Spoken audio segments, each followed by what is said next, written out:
নীরব মরুভূমির বুক চিরে ধীরে ধীরে ভেসে ওঠে এক কালো রাত, যে রাত শুধু অন্ধকার নয় বরং এক অভিশপ্ত কাহিনীর সাক্ষী। মক্কার কঠিন হৃদয়ের এক ধনী ব্যক্তি আবু লাহাব, যিনি ছিলেন নবী মোহাম্মদ সাল্লাল্লাহু আলাইহি ওয়াসাল্লামের চাচা, কিন্তু হিংসা আর অহংকার তাকে অন্ধ করে দেয়। তার স্ত্রী উম্মে জামিল মহিলাদের মধ্যে একজন প্রবল শত্রু। তিনি ছিলেন মিথ্যা, গীবত, অপবাদ আর বদনাম ছড়ানোর ওস্তাদ।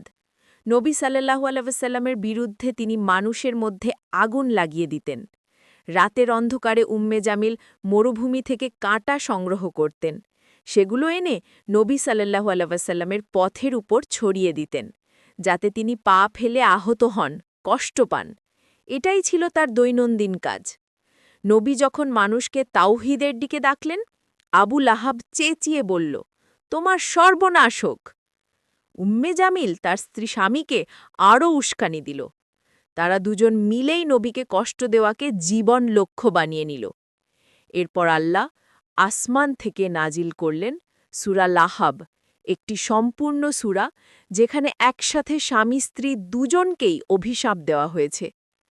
তার স্ত্রীও জ্বালানি বয়ে নিয়ে চলবে, গলদেশে দড়িসহ। সূরা লাহাব ১১১-৫।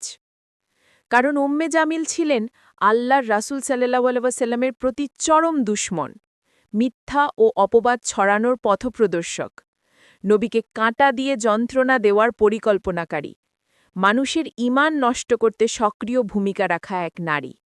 তার এই বিদ্বেষ, অহংকার এবং ইসলাম বিদ্বেষই তার জন্য অবধারিত করেছিল জাহান্নামের শাস্তি। সূরা লাহাব আমাদের শেখায়, যে কেউ সত্যকে দমিয়ে রাখতে চাইবে, রাসূলের অপমান করবে, মানুষের মাঝে মিথ্যা, হিংসা ছড়াবে, তার শেষ হবে ভয়াবহ। এটাই উম্মে জামিলের গল্প, এক নারীর যার হিংসা তাকে বানিয়ে দিয়েছিল আল্লাহর ধিক্কৃত।